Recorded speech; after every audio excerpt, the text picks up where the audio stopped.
Hi everyone, I'm Alex York. I'm here with Alyah Chanelle Scott. We are at the Forbes Under 30 Summit in Cleveland, Ohio. Welcome, we are so excited to have you. I'm so excited to be here. So we are at the Under 30 Summit. You made the Under 30 local list this year. Yeah. What does being under 30 mean to you? My gosh, wow. I mean, I feel so lucky and grateful, and honestly a little bit of imposter syndrome, but I think that that's normal, hopefully. Yeah, I think it's interesting. I was doing this interview earlier on stage and they were like asking about my aspirations to produce, and really I said that it was not anything I dreamt of doing. It sort of was something born out of necessity. And I think that I'm a problem solver, and I think that my tendencies just naturally sort of lean toward the work that I end up doing, and so I don't really see it as much of an achievement other than just sort of like what I feel called to do in my life. But I'm very grateful, and to be surrounded by people who are so talented. I mean, Lexi and Jordan, they're amazing, and it's just such a treat, honestly. Yeah, it's super cool what you guys are working on and all that you're doing. Thanks. But the entertainment industry in general has been around for so long. So what is your advice on breaking into an industry that's so established? Were there any, key things that you focused on in order to do so, or things that, now with the kind of growth that you're having that you're really working to change on your end? Wow. I think that the way in that I had was through like training. Is a very traditional route. I think I wanted to be an actor, and I trained, and then I went and I auditioned and I got a job, and I think that sort of led me down the spiral of a larger career and a broader career.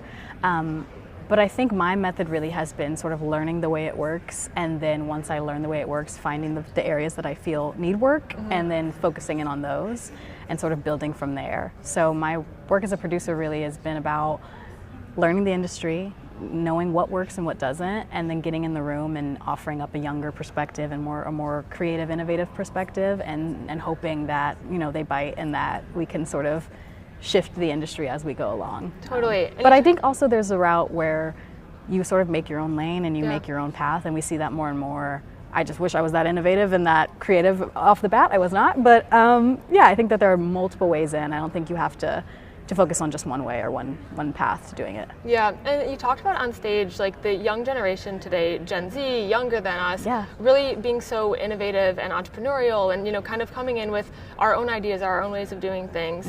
In your work, how do you find, with your production stuff specifically, how do you find it best resonates with Gen Z? Are there specific values that you focus on, or ways of working, or types of stories that you think really strike a chord with the Gen Z audience? Yeah, I think that we're a lot smarter than people write us off to be. I think there was a time period where there was a certain type of content that they deemed for young people, right? And then I think you go on Twitter now and we see right through that. We sort of have been fed media our entire lives to the point where we're experts at it. We get when people are trying to tell us a story that is maybe one thing, and we see behind that and we call it out. And I think that we need art that is a little more transparent and a little more just original and innovative and creative. I think that it's out there. I think people are writing it. I just don't think they're being given the opportunities to showcase it on a broader level in a very commercial way, which is sort of my work as a producer, and really understanding the business aspect of it so that people like Jordan, who created Ain't No Mo, can go to a space like Broadway and succeed in that space, because that's the sort of art that resonates with us. The cutting edge, unapologetic, interesting, nuanced, really creative work. We're smart. I think as a generation we're smarter than that, and you got to do better in order for us to really bite. And I think that the things that succeed nowadays are things that find creative, smart ways about doing Broadway. Totally, and I think that goes across the board for all sorts of industries with Gen Z. But with your Broadway work and your production work specifically, is there a favorite project that you've worked on, or something that you're extremely proud of? Oh my gosh, yes. One of the very first things I worked on as a producer was my best friend Dylan Mulvaney, who's also a friend of Forbes and 30 Under 30.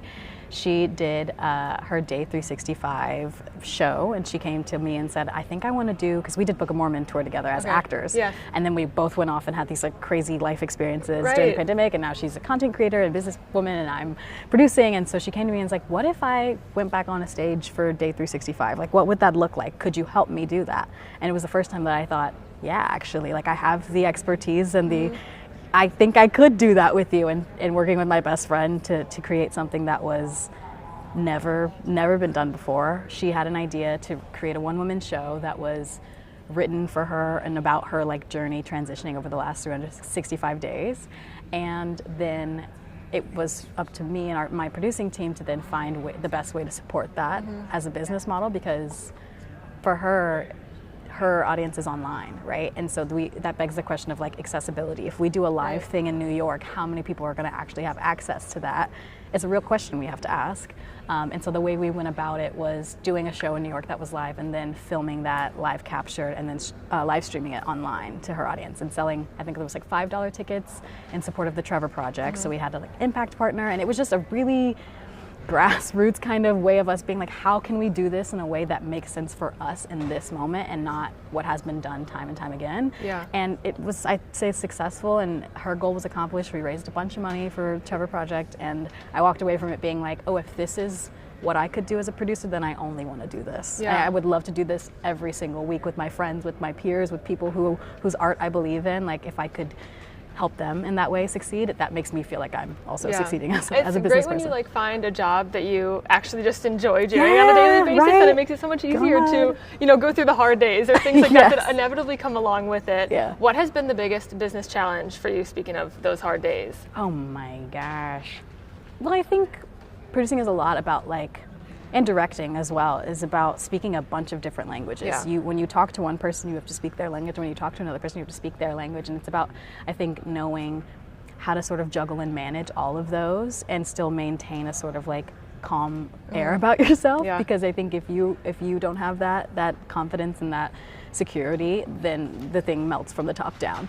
So I think for me, it's been not reacting super emotionally when problems happen, and just being sort of strategic and saying, okay, how can we hired people who do their jobs well. How can I help them do their job well? I'm not here to tell you how to do it. I'm here to support you in doing it, and doing what I asked of you to do and what you came here to do. And so I think that for me has been the sort of biggest lesson, is just in a practical sense, how to best show up for the people that you work with. Definitely. If you could have 3 words that describe your leadership style, or your kind of style as a producer, as a leader in this industry, what would they be? Ooh, that's a really hard question. Why would you do that to me? 3 words to describe me as a producer. I think I'm transparent. I think when I don't know something, I tell you I don't know it. And I think that has helped me in every case that it could. I think it's better to say, actually, I'm not sure how to do that. Maybe someone else could better help you than to try to pretend like you know what's going on. That has helped me. And then I think loyalty. I think there are people who you meet early on. I love networking, but I love networking across. I love meeting people who are on the same journey as me and sort of helping each other get there together. And of course you need the support from those older generations, but really it's about how can I hone my community? And then just, I'm really goofy. I really truly love to get in a space and be like, you guys, what are we doing here today? I don't know, let's figure it out. And I think that sort of calms the energy of the thing down, and we don't take ourselves too seriously, and that we all have the common goal of making the thing and making it well. And so I think knowing that everyone's on the same team and just being able to relax and play a little bit has helped me as a producer. Do you have any either producers or actors or people in the industry that you have really looked up to as you have been coming up? I mean, a million people.